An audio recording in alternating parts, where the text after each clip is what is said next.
I am Rachel Bevan, Director of Statistics Division at ESCAP in Bangkok, and it's my pleasure to welcome you all to today's Asia Pacific Stats Café, where we are looking at data governance. So at our 8th ESCAP Committee on Statistics, which was held in August 2022, which I know some of the speakers today were at, in that meeting, we agreed to feature data governance in our future work with an emphasis on sharing country experiences. And since then, we've been developing a data governance framework.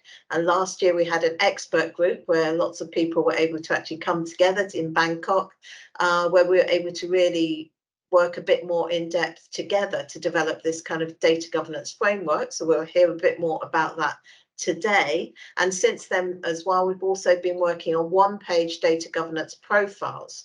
So you will be hearing more about the profiles and about the framework today. We've also put together a short video on the data governance framework. So if you haven't already watched it, then please do watch it. You can get to that in the link for the Stats Café session. But what we're doing is to do a series of Stats Cafés. So rather than just doing one on data governance, we were aware that was rather too much for us to cover. So we've kind of split it into almost kind of sub-regions to give us a bit more time to really hear from different countries about different experiences. So last week we had a kind of Pacific focus session, and today we're looking a bit more East and Northeast Asia, although we've also got Singapore as well. And just to give a word of explanation on that, we decided that we wouldn't initially kind of really look at Southeast Asia countries as a whole, because we'd already had some discussions with the ASEAN group of countries. So we didn't really want to kind of repeat those. And that's why we haven't got a specific focus on those countries per se. However, we did want to include some of their experiences. So today, I'm really delighted that we've actually got a range of speakers. So and as you could see before us, we've got Mongolia, Singapore, Japan, and Republic of Korea. So that will enable us to get a really great spread of countries. So we're going to have an interactive panel discussion. I really would encourage people as well in the audience to get engaged. We will have audience polls and questions for you as well.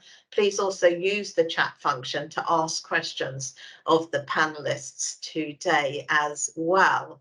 And let me also say, before I just hand over to our facilitator, that we are of course recording the session, as we will record each of the sessions, and we will also do our best to kind of summarize the key messages from these sessions today, because we want to be able to share them kind of, to all countries. And in the light of that, we will also be looking at how we can share those lessons at the UN Statistics Commission. So there's a side event on data governance on the Friday before the main Statistics Commission actually starts. And so we're kind of talking to the facilitators there as well. So what you're saying today really will help us to kind of share what's going on across the region, not just within countries within our region here, but also at the global level as well. So we're really grateful to the speakers for joining us today. And I'm going to then now hand over to our moderator, Jonathan Palmer, and he's going to introduce our panel and then guide us through the session. So over to you, Jonathan. And yeah, let me just say, if there's any technical problems at all, just let us know if you can't hear or see anyone clearly. So thanks, and over to you, Jonathan. Thank you, Rachel. Pleasure to be here, and welcome to our panel. We're still waiting on one of our panel to arrive, I think, so hopefully that'll happen. World situation, we have Max. So this is my second Stats Cafe, and our first was on this same topic, but in the Pacific region, and I think it went really well. So I'm delighted to be back, and I thank ESCAP for this opportunity to be part of this discussion about data governance, because it's such an important topic, and there's a lot of really interesting work going on. And the data governance landscape, as you know, is changing, and ESCAP is showing, I think, tremendous initiative in promoting the sharing of ideas and experiences. So to this end, they've developed an excellent framework with the help of their working group, where we're producing one-page profiles for each of the countries and using that to promote some shared understanding of the key elements of each country's arrangements as they emerge. So most of this Stats Cafe will be a discussion with our distinguished panel members, but we've allowed nearly half an hour at the end for question and answers from our online audience.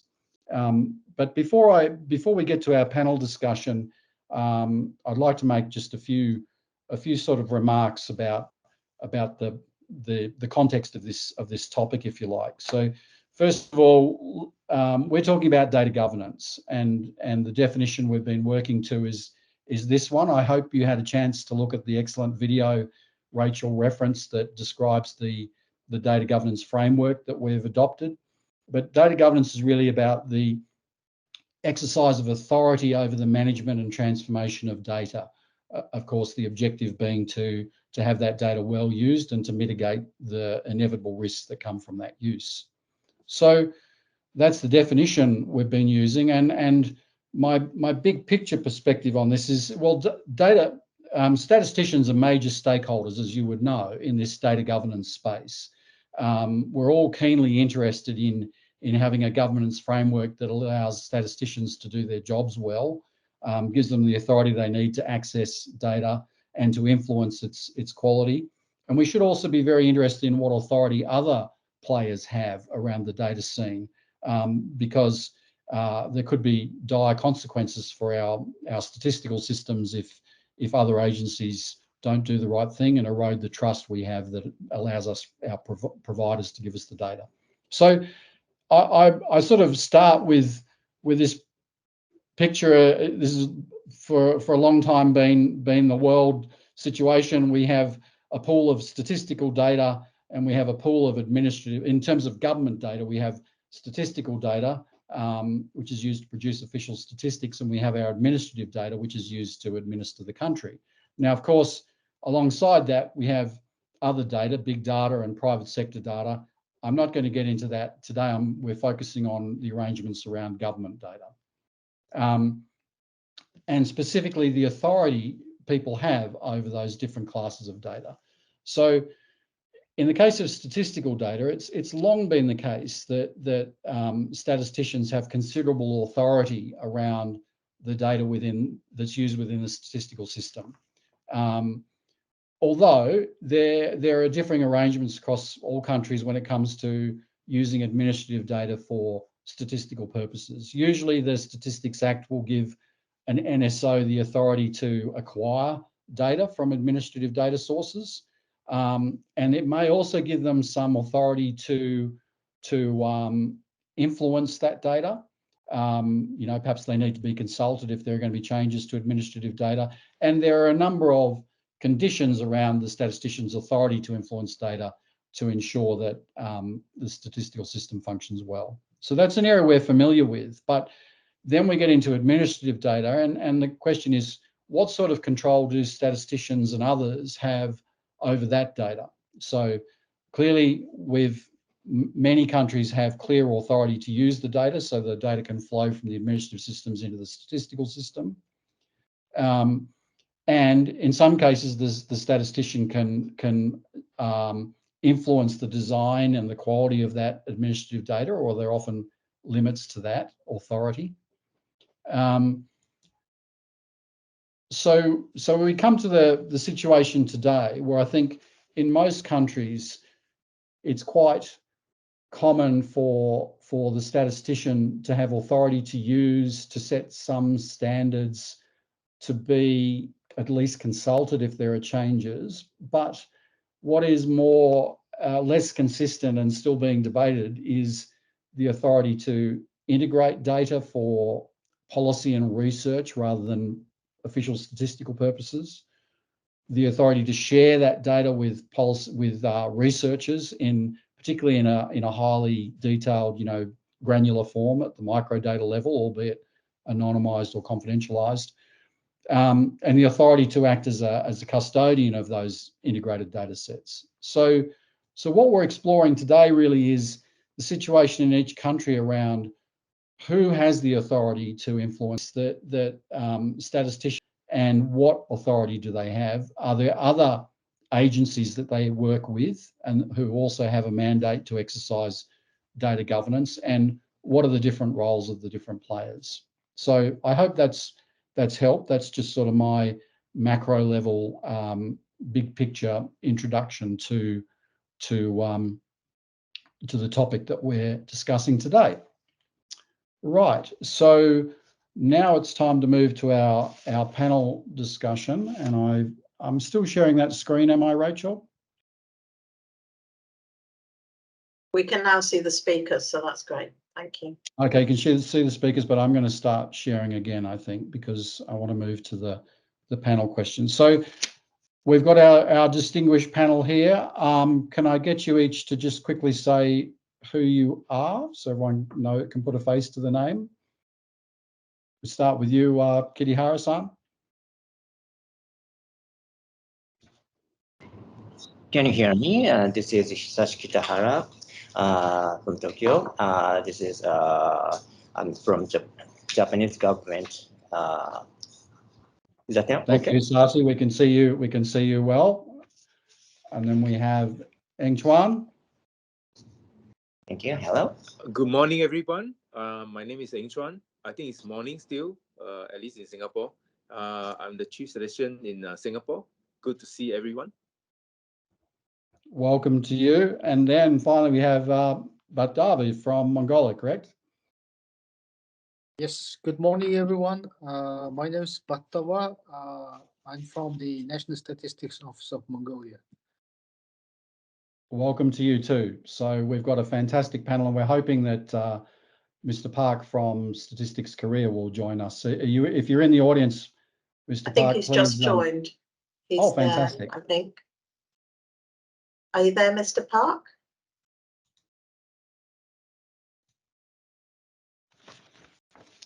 Well, while we're hoping that he'll come to the podium, let's start with a quick question to our audience. So what we're going to do today is mix a few audience questions into our session. So if you go to the chat window, you should see our first question. Now, what we'd ask is that everyone in the audience is welcome. Please, we'd like everyone to give an answer. So if you're not here from a specific country or NSO, simply give your answer for your country of choice.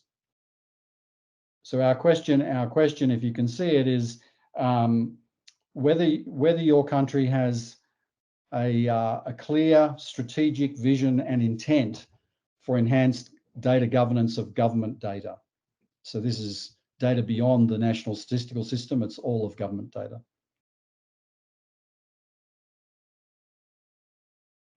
And while you're answering that, I'll now turn to our panel. And panel, your first question is a bit challenging because I'm going to ask you each to give me a little elevator speech about your own situation in your own government. So I'm going to display the data governance profile for each of you in turn. I've just got to get to the right window for that. And I'm going to ask you to, imagine that we're in an elevator, probably descending a tall building in Seoul, perhaps. So there's quite a few floors to navigate. But what we'd like to do is have you give us a bit of an overview of the key features of your data governance profile. Is there strong demand for better data stewardship in your system? Which institutions play a leading role? And what is the role of your National Statistics Office with respect to data held by government in administrative systems? So if we could start with Korea. Oh, do we have Mr. Park here yet? No. He has some technical problems. Okay, well we will gracefully move on to Singapore. So Eng Chuan, would you like to tell us a bit about your data governance arrangements in Singapore? Yes, thank you very much. Thank you for the chance to talk about Singapore's organization in terms of how we manage the data. So a quick one, is there a strong demand for better stewardship and use of government data? Answer is, of course, yes. With rapid technological advancement, use of citizen data for administration, higher expectations from members of the public from a tell us once principle in administration. This all led to greater demand for better governance on the data that government is holding. So which institutions play a leading role? We have set up the government data division within the whole of government in Singapore, and they are a unit that has been given the mandate to take a look at the policy surrounding government admin data and how to achieve a public service that is data driven to the core. And of course, in Singapore's context, the Singapore Department of Statistics that I'm in, we oversee the Singapore National Statistical Service, and with the Chief Stat being mandated as the National Statistical Coordinator, we also support the Government Data Division to take a look at the holistic view of how the National Stats Office can play a role in this larger vision on managing data. So, and as an NSO, we are already acquiring a lot of admin data for statistical use. So it makes good sense in terms of where we are, the history that we have, the knowledge that we have in terms of data management. It makes good sense for us to play a bigger role. And we're going to talk a little bit more about the legislation. We did go through another legislation, which is the Public Sector Governance Act, which enables the government agencies to share data amongst one another for administrative purpose, for delivering better services to citizens. And this is the act that we, as the National Statistical Office, are also playing a role in. So we, as a National Stats Office, we have two legislations that we can undertake this whole of government role. One for statistics, and the other one is to help out in administration and how we manage the data that the whole of government has to deliver better services. So that's a quick one on how we are doing ourselves. Thanks. Thank you very much, and we've got our audience answer in now, and we can see that 69% feel that their government has a strong strategic vision and intent, and 23% disagree. So I think this underlines the extent of change that's going on in these systems at the moment. Some countries are driving ahead and some aren't. Thank you very much for that. We'll move on now to so what we're exploring to Mongolia. But Dava, would you like to introduce us to the arrangements in your country? Sure. Thank you very much. So, does Mongolian government have a clear strategic vision and intent for enhanced data governance? I would say yes, we do have, because our long-term development policy, which we call the Vision 2050, there it says country would develop to become a digital nation where all the policy making shall be based on the evidence-based, data-driven. That's what it says in the policy paper. So since 2020, we've got this a lot of investment into the digitizing government services is happening. And this also creates an environment where the members of the public increasingly require the government to provide more admin data or integrated data at the record level, of course, given that the privacy issue is being solved.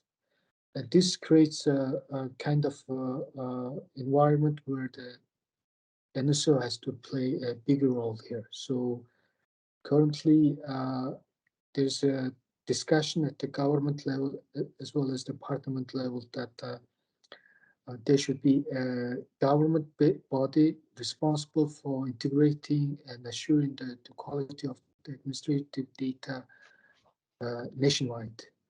The current legislation we do have on the Statistical Act says that NSO is responsible for the official statistics, and on top of that, NSO is responsible for setting the classification standards of the admin data that the government institutions collect.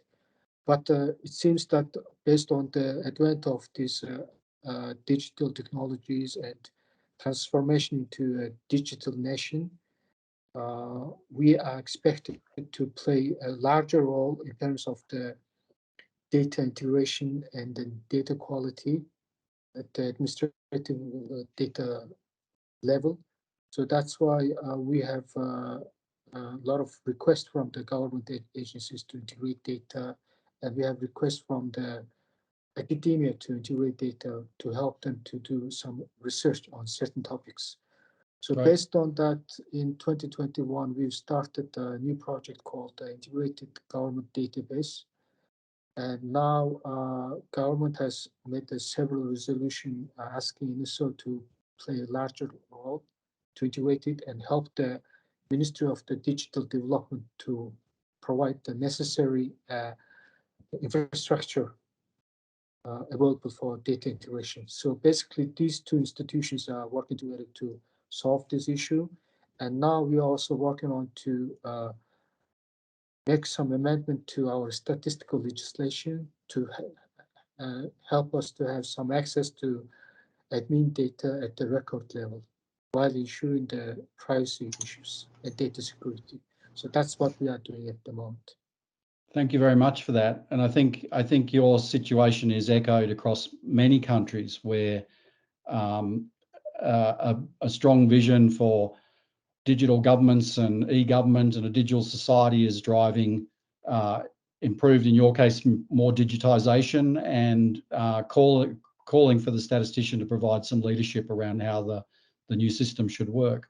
We welcome Mr. Park. Sorry for your technical difficulties, but you're on board now. You can hear us okay?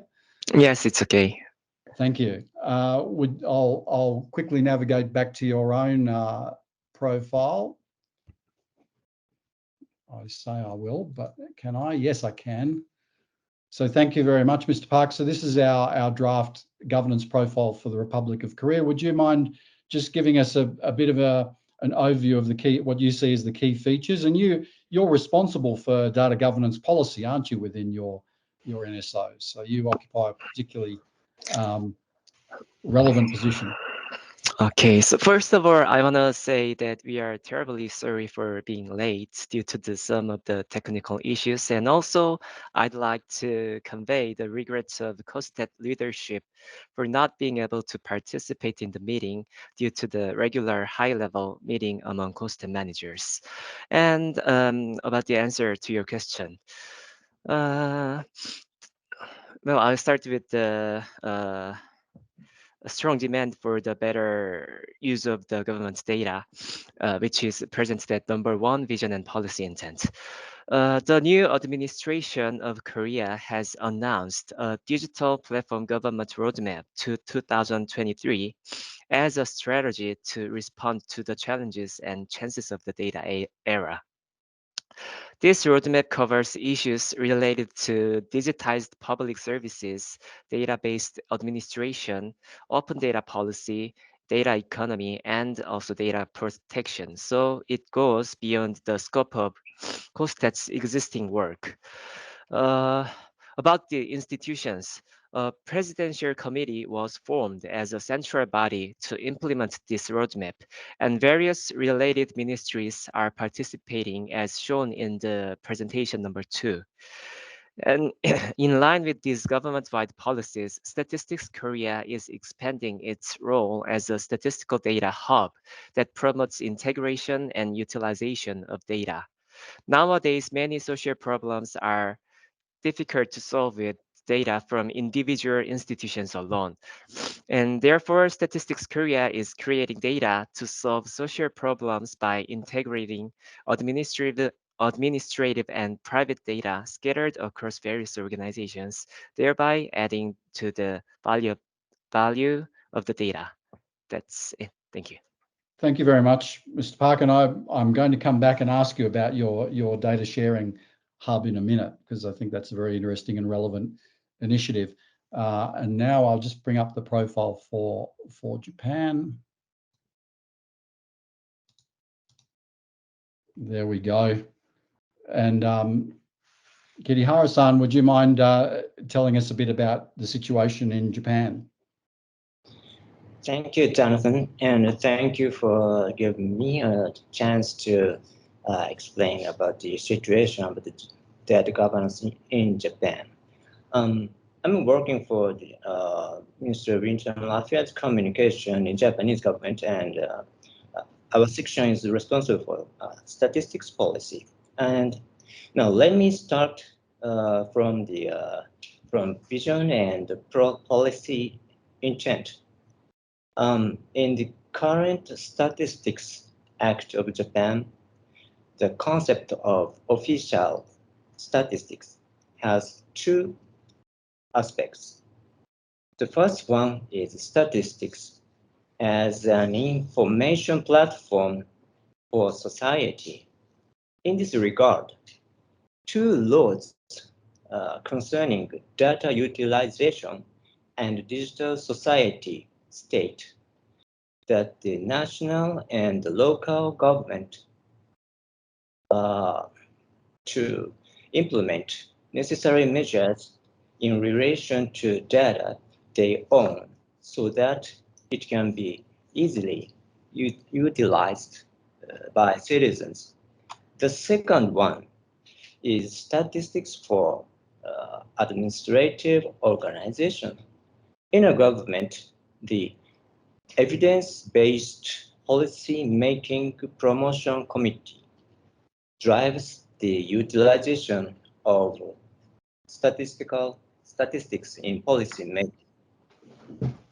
For the second item, the data management, the Statistics Act establishes overarching fundamental principles of official statistics that caters to the fundamental principle of the United Nations. This principle itself covers statistics produced from administrative data. Our ministry plays the role to ask to adhere to this principle. Specific rules for the management and utilization of microdata from statistical service are stated in the Act and the related guidelines. For the third item, data custodians and data stewards, it is not just so simple to divide related government agencies into these two categories. Yeah. However, at least for statistical surveys, the respective ministries take responsibilities for data collection procedures, and our ministry goes over survey plans submitted by these ministries and promotes the introduction of PDCA cycle to the data collection processes by providing information based on professional advices from the Statistical Commission of Japan. In Japan, the importance of quality assurance of statistics data has been strongly recognized in these 5 years. So we feel the rising expectation for our ministry in this aspect. For data sharing, we run ESCAP, a comprehensive website for data dissemination of government statistics. As of end of March 2023, the number of statistics registered on ESCAP was about 700 with about 1 million statistical tables provided. Meanwhile, mitigation of the risks is very important. The Statistics Act prohibits the use of microdata from statistics surveys for purposes other than the original purposes, and states confidentiality obligations with penalties. These provisions are also applied to individuals who receive microdata for secondary use. Thank you. Thank you. It's interesting, isn't it? You talked about the definition, if you like, of official statistics, and it seems to me that this is evolving. In many countries, the term official statistics isn't necessarily defined in their legislation, but now what we're seeing is official statistics being regarded as going beyond publishing results of surveys and possibly encompassing collections of integrated administrative data used for evidence-based policy and research. So thank you very much for that. We've got so we now have our elevator descriptions, and thanks very much for your care in being quick. We'll move on to some further questions for our panel. In a couple of our panel countries, we've got new arrangements where there's another institution involved in whole of government data stewardship.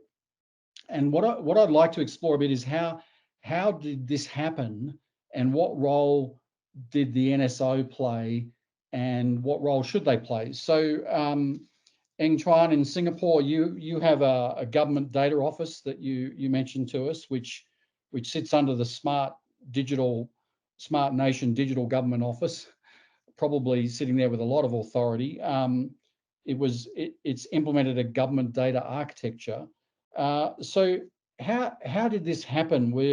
Were you involved in initiating this, or did it just happen to your surprise? Were you able to influence how things went, and do you think you've been able to have enough input and influence to these new arrangements?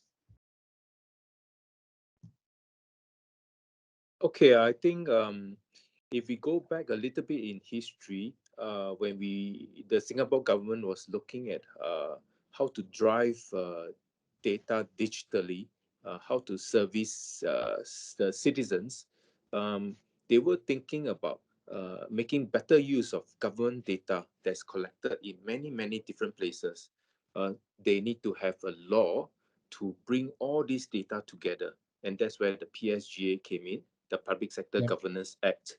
But at that point in time, it was not decided which agency will hold this full integrated government data at that point in time. They were still drafting the legislation, and they were thinking who to do it.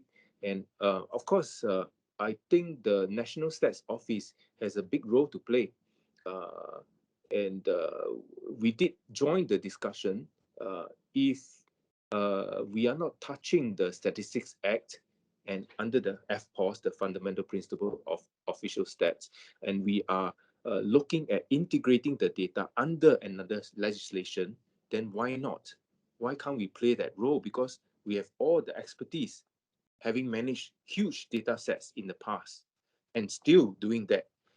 So that's where we came into the picture and said that if you are doing that collection under another legislation, sharing the data under another legislation, then Department of Statistics in Singapore is an organization that can do that for you. And so that went through quite well, I think, after several rounds of discussion to iron out some of the details. The legislation was passed in Parliament. We came up to be one of the trusted centers. There are three trusted centers, right, in Singapore. We are the trusted center that is integrating all this data for individuals and businesses. The other two trusted centers are one that's taking care of the maps. That's the geographical spread. And the last trusted center is the one that's taking care of images. That's what we call the sensor TC trusted center. And that's where all the CCTV cameras are and some of the data that is there. So we are playing this role quite well. So there's a natural advantage for us to do that. Thanks. Thank you. So you were involved from the beginning, if you like, and influential in the design of the new arrangements, and you've emerged as a trusted centre. Has all this translated to some benefits for your statistical outputs? Have you been able to meet some of your unmet needs through new data sources or improved quality? Yeah, I would say that there's a bit of a difference in the way we are collecting data now. In the past, we asked the government agencies to provide us data under the Statistics Act, right? Yep. We acquire them under that legislation because it was the only one that we have. Now we have two, so we do get the shared government data, admin data, under the PSGA, which we use to compile official stats as well. And once the data has been transformed, it's protected under the Stats Act. So if you see, it is a one-way data flow under the PSGA, government admin data. It flows to the Office of National Stats Office, and we compile it for national stats, official stats, and that one stays with us, and we will disseminate aggregated data, anonymized microdata, and that kind of stuff under the traditional Stats Act. Yeah. Yep. So I think in terms of the flow, once we sort it out, it takes a while to sort out these data flows, but once we get it sorted out, it's now very operational. In fact, I would say that we have visibility on all the government admin data now, much better, and we are able also to influence a little bit in terms of the quality. If we find that this agency has got this data and this one has got same kind of data, but they don't kind of agree, we are able to do a bit more quality checks. So in fact, I think it's to our benefit to be in the picture. Thanks. Thank you. So that's very interesting. So you've got two data pipelines, if you like, one for your more traditional statistical process, and the other for this business of integrating and informing evidence-based policy, and different conditions apply to that, but it does give you this tremendous visibility of the whole system. Yeah, that's very interesting. If I turn now to Mr. Park in Korea, you mentioned in your profile your data hub platform where Statistics Korea is, as you said in your overview, expanding your role as a data hub. So there's a lot of questions I could ask about this, but again, how did this happen? Was it a role thrust upon you, or was it something Statistics Korea advocated for? You must have needed the cooperation of other stakeholders, so and perhaps even extra resources. So how has this happened? Well, first of all, I have to say that the statistical data hub platform has not yet been fully established, and it's partially being operated right now. Statistics Korea completed the informatization strategy plan project to build a statistical data hub platform in 2023, and the next plan of us is to build the system over 4 years starting in 2025. Meanwhile, the Statistical Data Center and Statistical Register, which are core elements of the Statistical Data Hub platform, have already been successfully built, and they are being operated right now. Based on these core elements, we are building successful cases such as comprehensive pension statistics, which is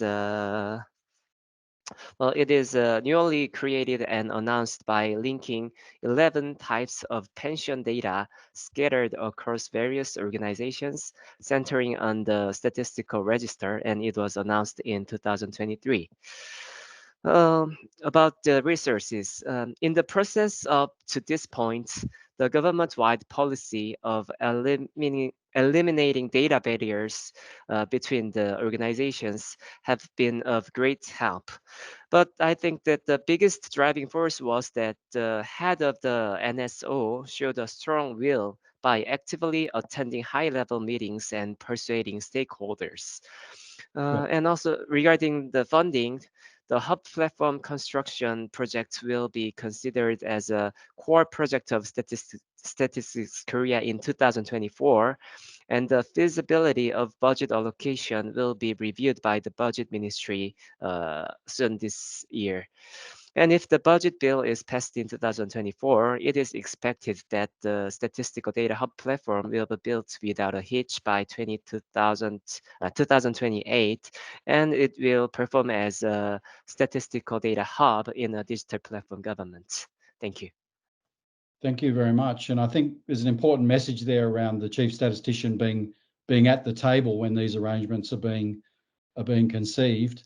Good luck with your next budget bill. I appreciate sometimes there's a need to build it and then they will fund it, but one of my real worries is that as statisticians we're perhaps a little bit too quick to assume some of these new responsibilities without the necessary resources. So comments on that would be welcome. I got so excited with my audience question, with my panel questions, I forgot to ask the second audience question. So I'd like to revisit that second question. So we might put it up again, or if it's still open, submit your vote. So our second question is whether your NSO has a clear mandate to act as a data steward for data used by, I think I want to move to, as a data steward for the data used by our, I'd like to put up the question beyond the NSS. Can we do that? So the question I'd like to ask is, should NSOs play a role in data governance beyond the NSS?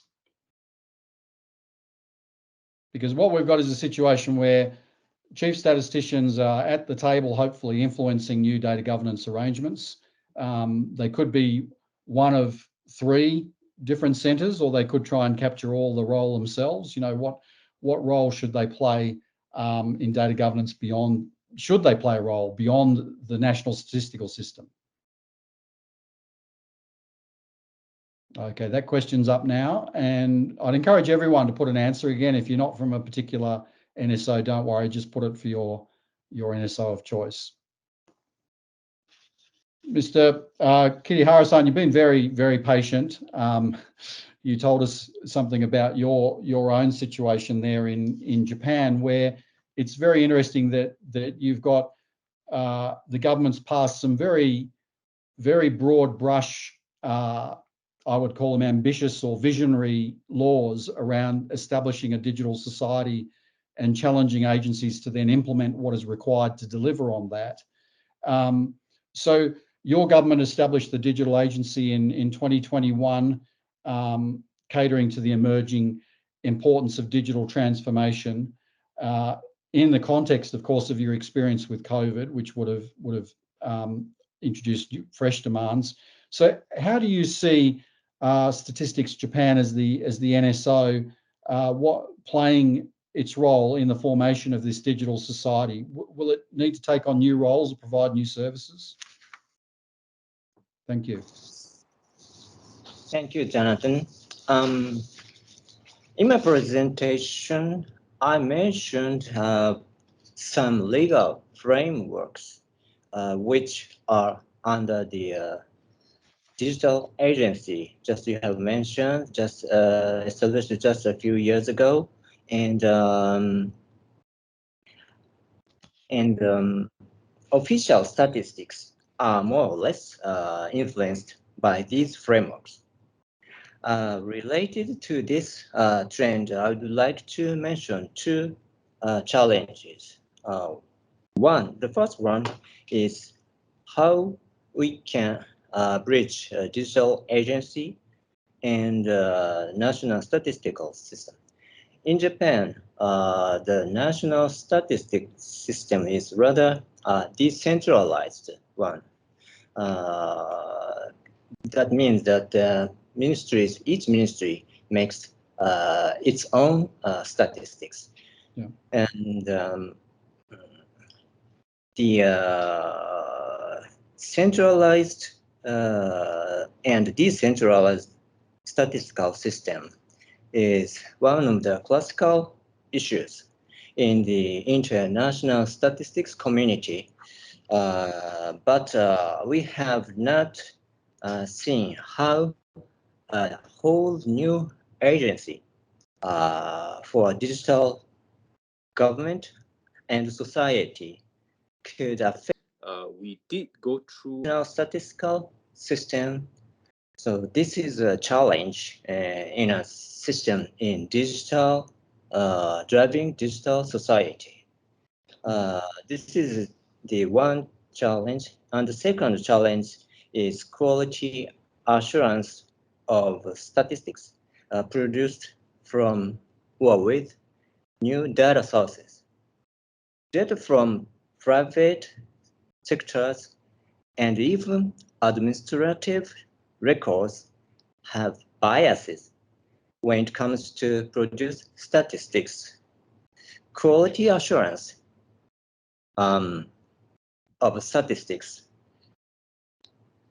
produced from such data or adjusted data can be additional roles or to share data. this is NSO would assume, but it might be challenging.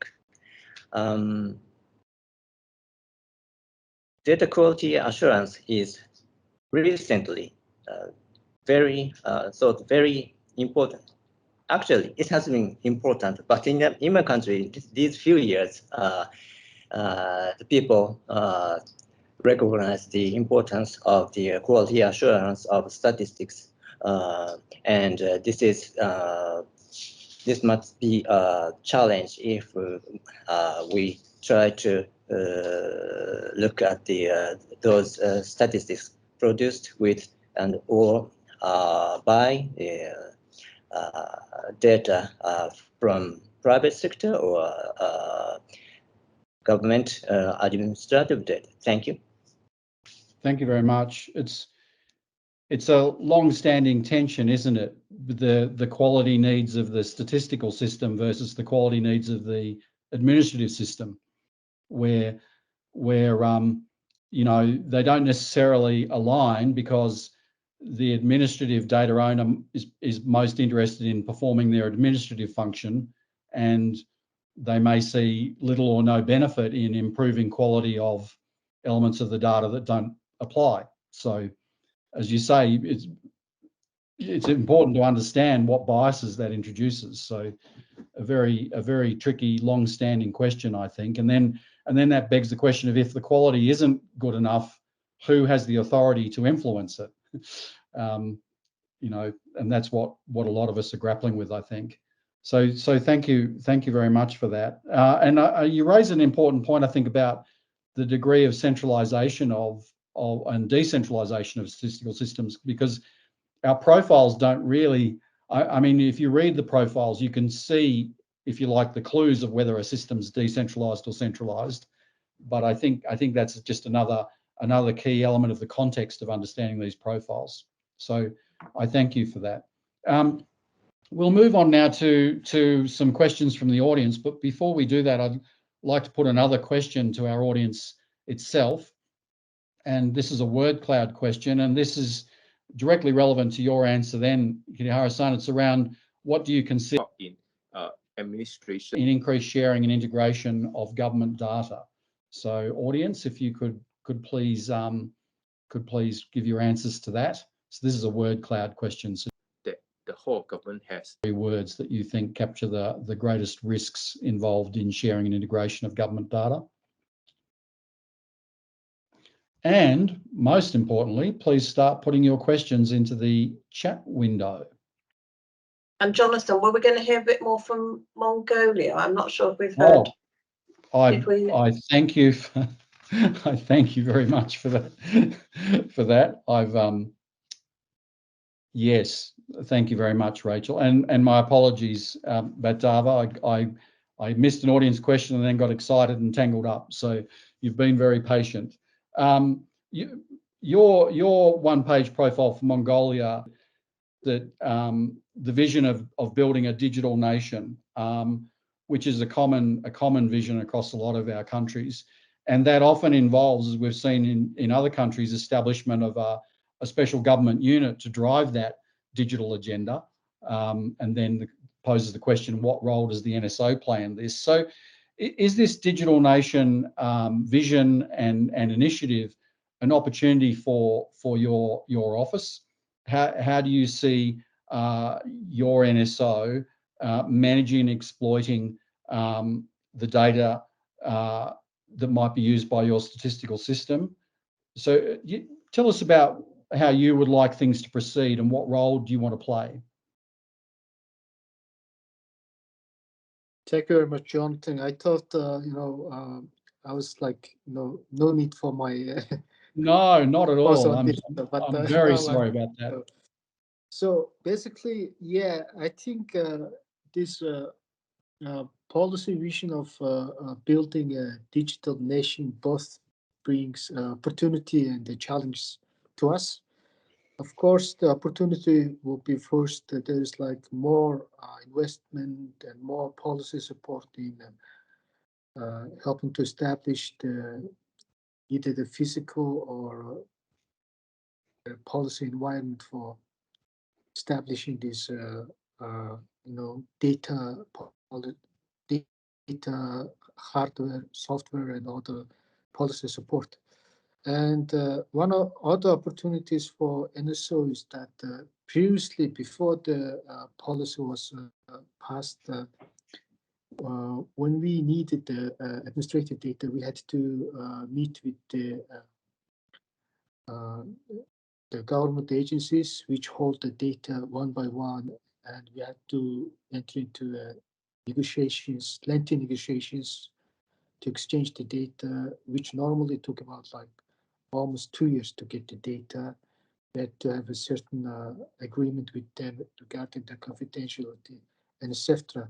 So one of the opportunities that if we at the high level, at the policy level, solve the issue of this, then it's going to create an environment where the NSO would have access to the administrative data at the record level, which would in turn help us to cross-check some of our traditional works like surveys or other the census data with the admin data.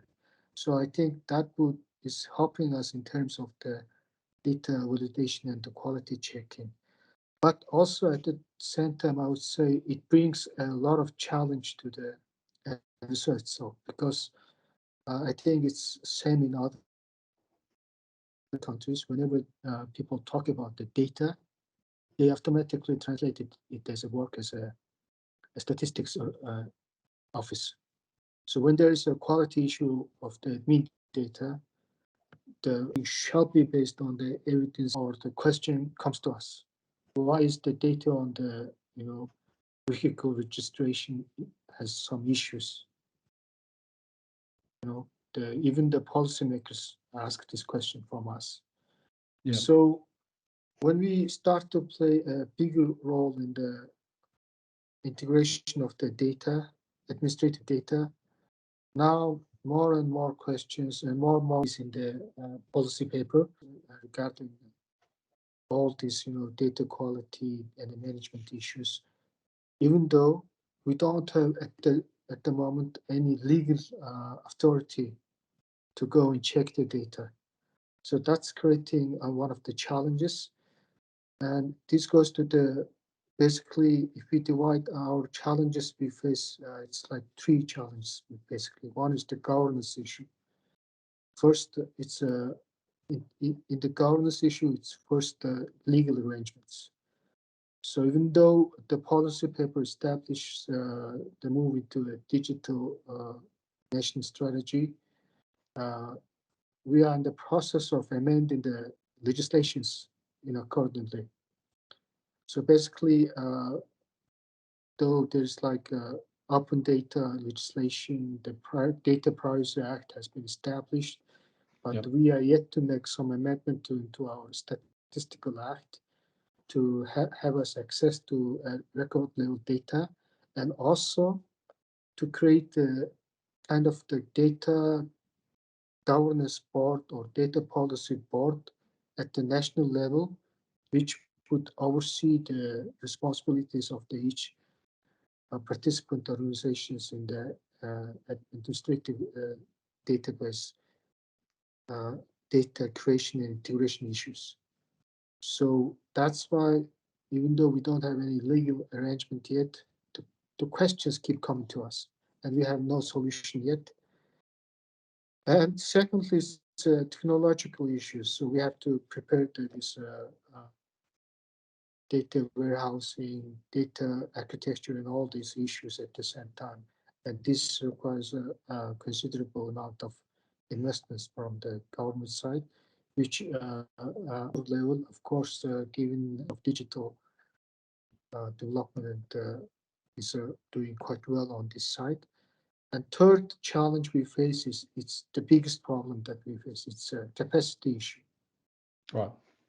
So when we start talking with those government institutions which develop the administrative data, most of the time when we talk with them, people working there are mostly the IT engineers. No like data analysts or no statisticians working there. And it's quite hard for us to let them convince and let them understand the importance of the data classification and the standard, etc. So with the help from the ADB project, we are giving some training to those organizations. And the challenge is that these people keep changing, you know, these IT engineers, they move into private sector, etc. So I think those legislation or the investment into the technology can be solved quite quickly. But the biggest problem, I think it would be the same in the other countries, it's building up this human resource capacity.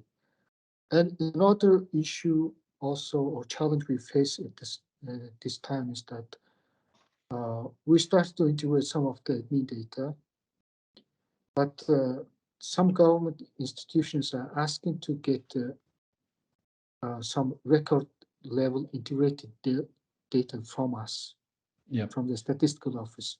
So we are facing a hard time letting them answer on the statistical IP a one-way, not a two-way.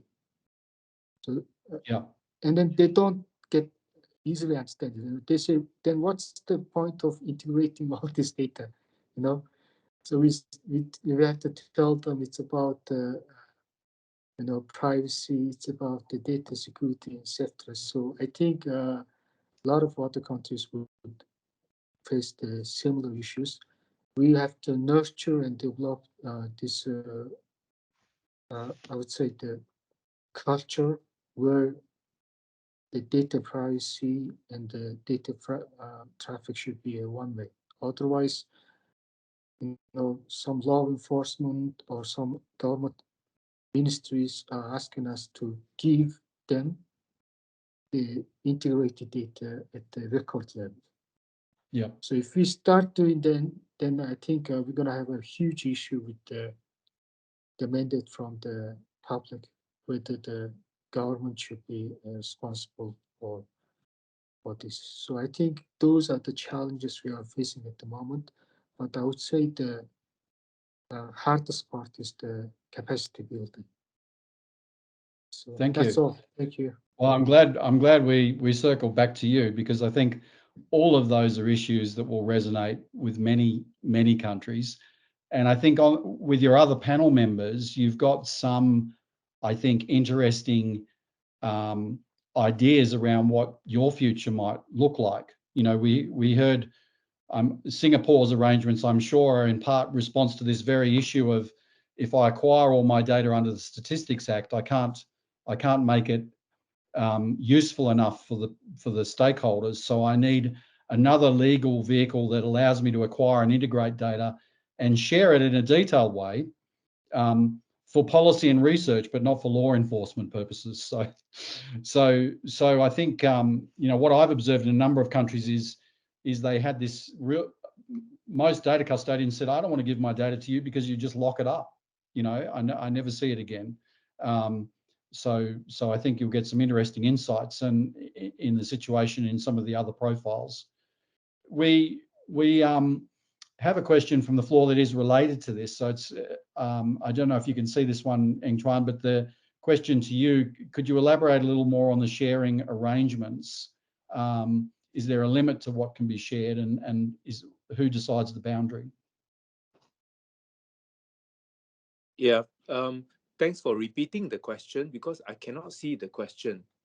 So Okay, if you're in the chat window, you should be able to scroll up a bit. No, but I can't see the question, but that's fine. Okay. If you have just repeated the question, Yep. I'll be happy to give a response. Just that it may not be comprehensive because it's based on my memory of what you just said. Academia to Could you just repeat the question? Yeah. Again? So this question is around your data sharing agreements. You've got a data sharing law. Is there a limit to what can be shared, and who decides the boundary? So how does it work? Yep. Okay. It's quite an iterative process, I would say. Right in the beginning, agencies come together. They know what they need from one another. Some of the core data, for example, a person's residential address, a person's spouse, a business registered activity. So these are some of the things that people want in government. So they come together. So we decided on the core data sets. And as I mentioned, it's an iterative process. In the first year, we have this core set, then it comes integrated within the trusted center. And slowly we are going to tranche 1, 2, 3, 4, and now it's into tranche 8. So this setup was since 2019. 2019, So it's sort of a demand. It's a demand-driven model, is it? Where you've got people saying we need to deal with this policy issue, so to inform that we need these data sets. Yes. So in a way, it is a demand-driven kind of integration of data across government agencies. We do have some data sets that are not well demanded, and we don't want to integrate that together. Otherwise, there's some concentration risk as well. So there is a balancing that agencies need to do between what is core data and what is non-core. Of course, there's no limits in terms of data sharing. I think that was the question, except when the law specifically prohibits data sharing. And currently, we do have the Banking Act, the Income Tax Act, and of course the Statistics Act, which actively prohibit data sharing. working together to solve this. These are the only 3 administrations that I can think of now that prohibits that. So you've got considerables. So there's no boundary around what can be shared, but there must be some constraints on how the data is shared. So yes, do you have something like use case, the demand, as I mentioned just now, the demand. So are a lot of agencies wanting that data item? If there are, say maybe 6, 7 agencies, and it is for the benefit of the citizens. So you don't ask the citizens to keep filling the same form again, right? So if it is being used all over, then yes, please integrate the data. But it is very, very rare occasions that people want this data item, then please keep it within your own agency. It's not shared.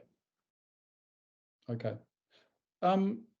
While we've got another question to the audience now, if people would like to submit their answers, what is the biggest obstacle to effective data governance of government data? Mr. Bhattava, you mentioned one of your key obstacles, which is human capacity. You know, the resources you've got available to do this work. And of course, a key enabler of that, you need money to have skilled people. So I've got a bit of a question to the panel. Have they got any tips on how to unlock resources from government? You know, how do you get the government to fund more put more funding into data stewardship? Can you show them a compelling business case? Can you say, look, when we put this data together, we got this insight that allowed us to save, $50 billion or something. So a question to the panel, I know it's a tricky one, but have you come up with any clever ways of selling the need to invest more as a result of this improved data stewardship?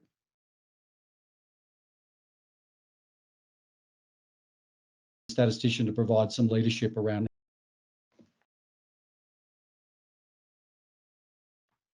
And audience, please feel free to put more questions in the chat there for our panel. I might have stumped them with that one. I'm hoping someone will tell us how they can get more money from government to do this important work.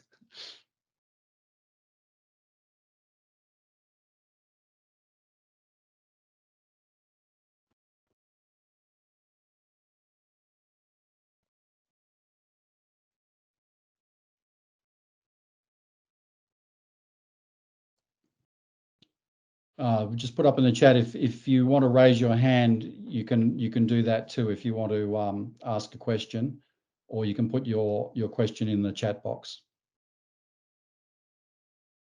I might while if you come back with an answer to that question, that'd be great. But I'll ask a different question. Are any of your NSOs embracing the 5 safes model for sharing data for research and policy purposes?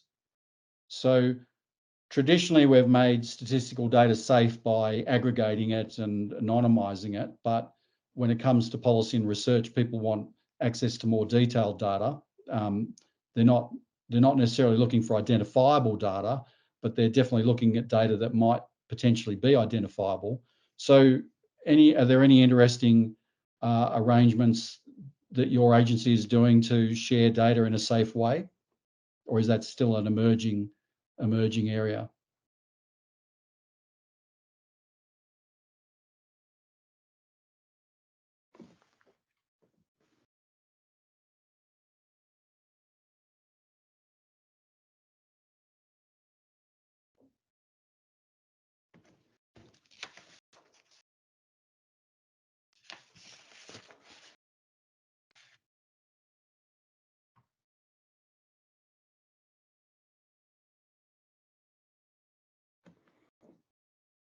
I think we're making it too hard for them, Jonathan. I will. I'm gonna make it a bit easier. I wondered actually if we could hear a bit more about, because I think Mongolia, Batdeva, you mentioned about the public buy-in, and I just wondered a bit, also about that. If you could say a bit more about, what's the role of the public in this? Because is it them that are kind of pushing for this change? And like you say, kind of recognizing the fact that they want their lives to be easier, and therefore they kind of want the government to be integrating the data so that, they only have to fill one form in online versus 10 different forms. I'd just be interested to know about your experience, and then also maybe in the other countries as well, as to, who's really pushing this? Is it the kind of the public side of things, or is it the government? Thanks. Thank you, Rachel. We have, I would say, quite a complicated situation. In one hand, the public is requiring the government and NSO to integrate the data and reduce this unnecessary burden on them for on the data collection issues. But at the same time, we have a lot of questions from the public about the data Your question. confidentiality issues. So, for example, last year we attempted to integrate 5 different data sets to develop a PMT model on targeting the social welfare using the admin data. That was the work done by the Minister of Labor and Social Protection. And then feedback we received from the data was that some of people were angry about access to the private information in evaluating whether they need the social transfer from the government or not. And because of that, some people put more importance in the data privacy legislation, where the government institution is required to ask or inform the public, each individual citizens, if we use their data for certain purposes. For example, currently we have developed a system where through we have this government service system which is called eMongolia. So we developed a system on that system to integrate like over 30 different data sets for statistical purposes.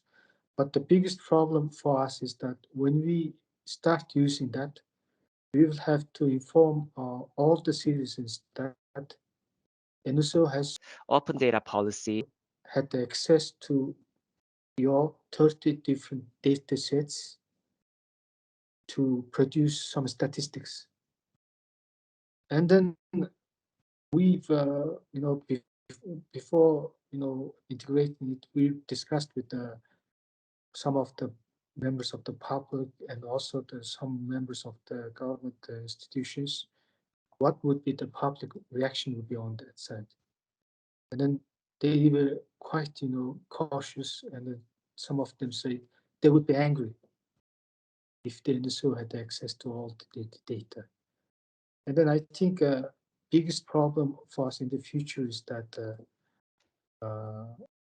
we will have to nurture this environment where the trust for the NSO should be good enough, sufficient enough for integrating the data. Otherwise, I think it's going to be a huge of public protest about all this process, and then this will put us back into a few years, stop all the things that we are doing. So that's why we are quite being careful on this side, while public is also requesting us to integrate the data. So I would say all the legal arrangement, as well as all the institutional trust should be, and transparency should be in place before we move into anything this side.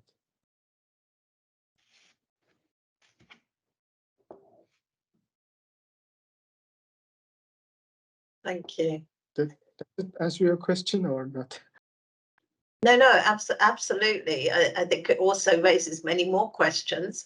But you raised some really interesting points there, I think, as well, around that, kind of, you've got to get the trust and the buy-in from the public, but that's not easy, because they want two different things. They want their lives to be made easier, but then they don't want any kind of data privacy breaches, and they're concerned about bringing the data together at a kind of theoretical level, but at a practical level they want that done, because it reduces what they have to do. So I think that was great. Thank you. Yeah, I thought it was great too. And you also mentioned you've got to get some foundational legislation in place around privacy and data protection, and then it's got to be workable, right? Because if under the transparency requirements you have to tell everyone every time you touch a bit of data for statistical purposes, that's not going to work. But your journey where you're recognizing the need to be highly transparent around what you're doing. I think if you're not transparent, people will stop trusting you very quickly. And then the other challenge is, and I guess this comes back a bit to my resourcing, is how can you show people the benefits that came from their trust? Is it now a better system that they're benefiting from? Or maybe they're feeling that they've been now targeted by government. So It's tricky. How Japan, I think we can Harrison, see. yes, thank you. Thank you, Jonathan. Talking about the trust and data integration. Let me just introduce the situation in Japan. In my presentation, first presentation, I mentioned mainly about the statistics made through the government statistics surveys. But in your country, there are another category of statistics made from data of administrative data, and I understand there are more growing needs for government data. In a minute, because I think that's a very interesting. And especially, you talked about the integrated data. If we combine the data, if we could combine the data, that would be more useful for some purposes, I understand. But the situation is that for statistics made from statistical surveys, statistics law states that in principle, it needs to be used for statistics purposes.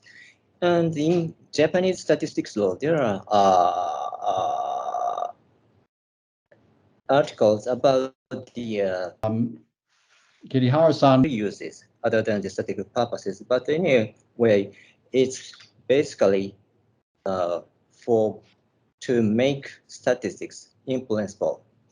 I just talked about the statistics made through the statistical service, and on the other hand, there are statistics made from administrative data and laws that gives authority or power to collect those administrative data. Usually states that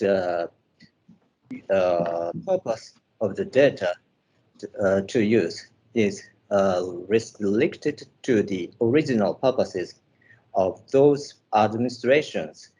And there are those restrictions. It is basically based on principle that the data collected from people or offices should be used when they collect the data, when the laws give the authority to collect. And I just have mentioned the needs, growing needs for government data, especially for combined data. But as you have just talked, some people, not small number of people, many people worry about the combining data by government without their knowing, combining the data. You just talk about the trust to the government. Some people do not happy that the government integrate data. I guess this is, I don't have any data, but some people shows not afraid that the government do that. So that is the situation. And while the government need to use the more data, utilize data, there are those things we have to confront. Thank you. Thank you. I think it's a question we need to get better at answering, isn't it? How can I trust you? You know, if your answer to that question is, oh, I'm only using it for statistical purposes, most people then go, well, I don't know what that means. You know, how do I know it's not going to be used against me? So I think it's a critical issue for all of us. How do we educate and inform people around how we use their data in ways that are preserving of their privacy? And so I'm struck by the situation in Mongolia where I think not uncommon, to get your administrative data, you need to have a series of bilateral meetings and a lot lengthy discourses with each agency in order to get the data. So hopefully we're moving to a new normal around the NSS having authority to access administrative data without having to, crawl over broken glass, if you like, to get hold of it. But then we still have this question of, once you've got it, what is your social license to bring that data together and use it? So tricky issues.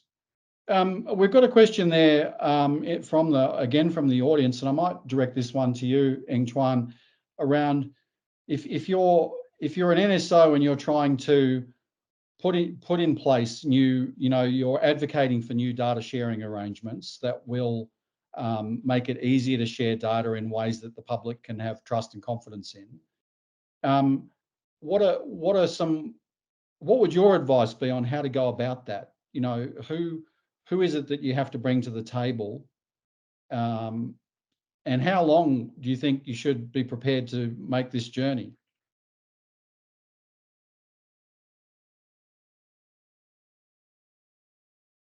There doesn't seem to be a very easy answer to that question. But I thought I'll just bring us back to how the collection of statistics have evolved over the years. Remember, in those very, very early days, we do traditional censuses. 100% of the population are being surveyed. Then later on, as we advance in technology, advance in the way government has already collected data in many of their places, we started to do things like sample surveys.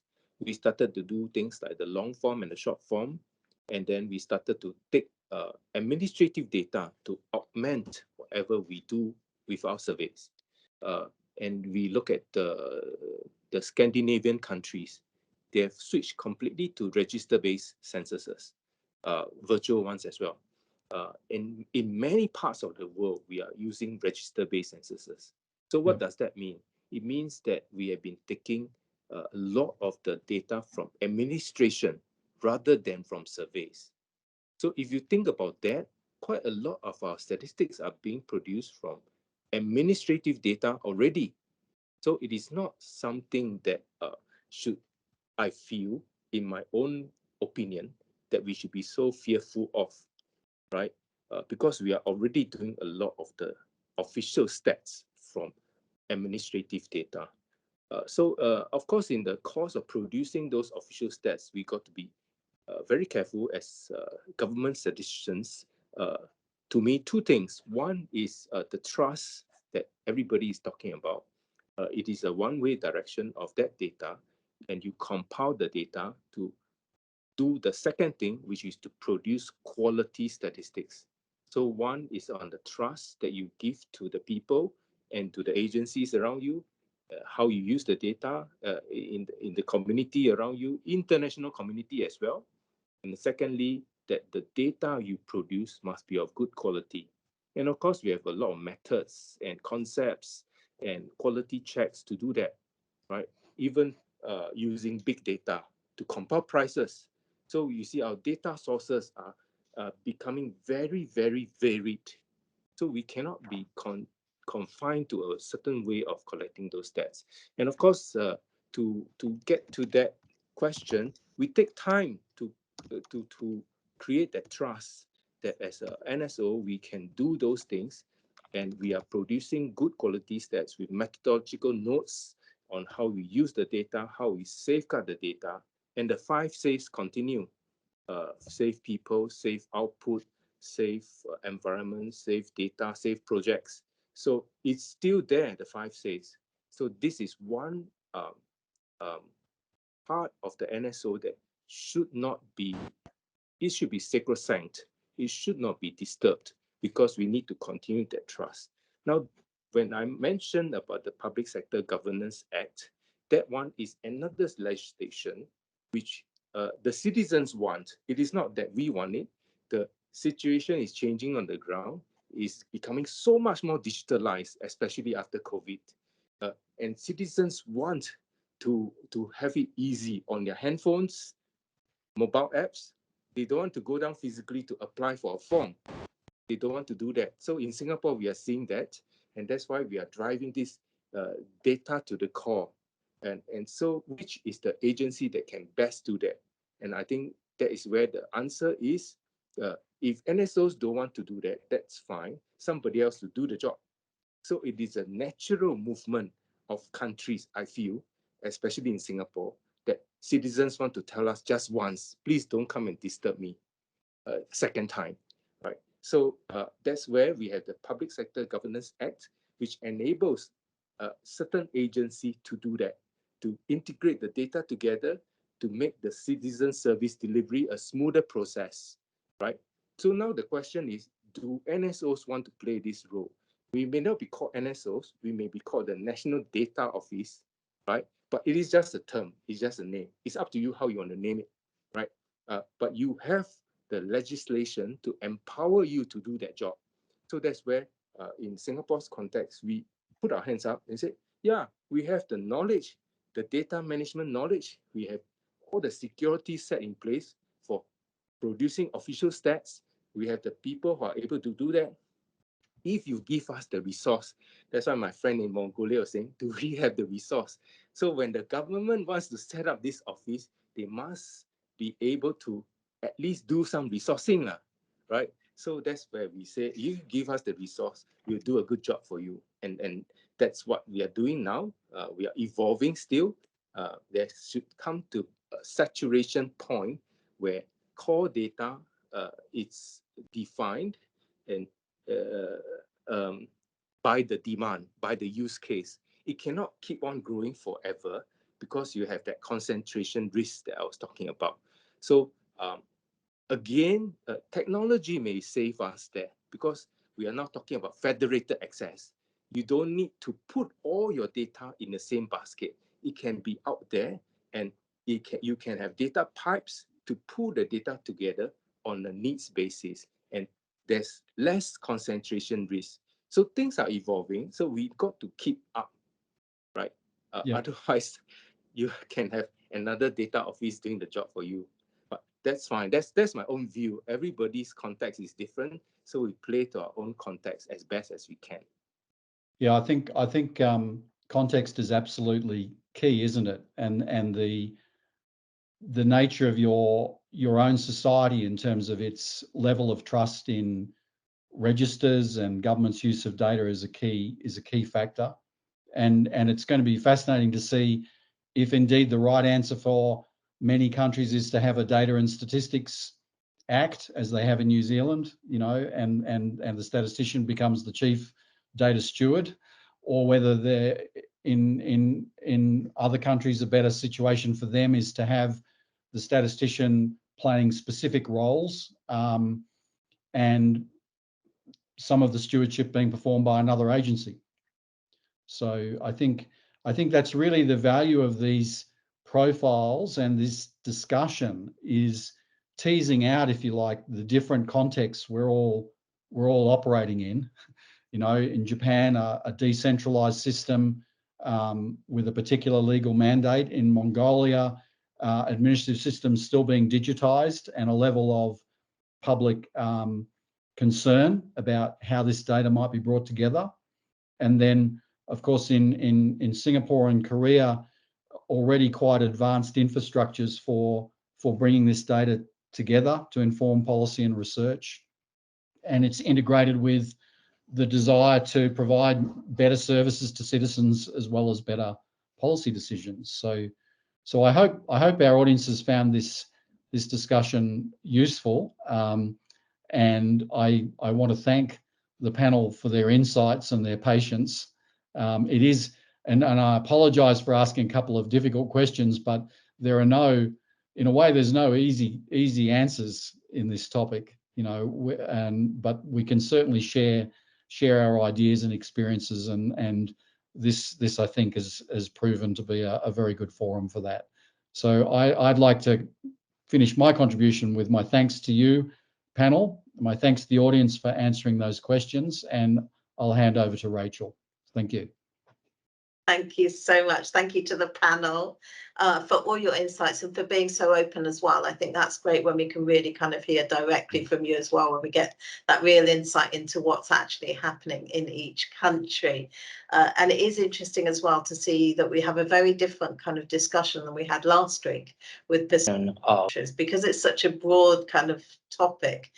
Each of the kind of cafes really, you know, it's very different. So on that note, can I encourage you as well? We've got another one next week, and next week we're hoping to hear, and I'm going to try and remember, we're going to hear from Pakistan, India, Nepal, and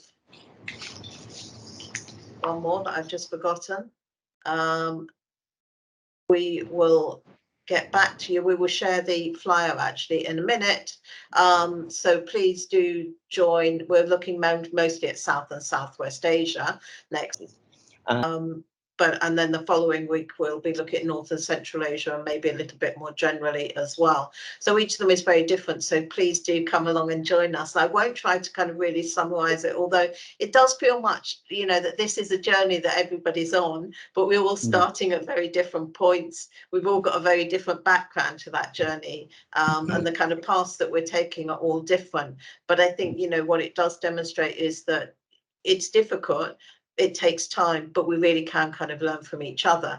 And even though it might feel like that the end point's a long way away, if we take those small steps moving in the right direction, then it's about taking those small steps and making sure as well that we've got different line ministries, different stakeholder groups, like particularly the public, on board as we're kind of taking those steps, and doing that collectively makes a real difference. So thank you so much. As I said, we will also look to how we kind of feed in some of these points to the global discussions as well.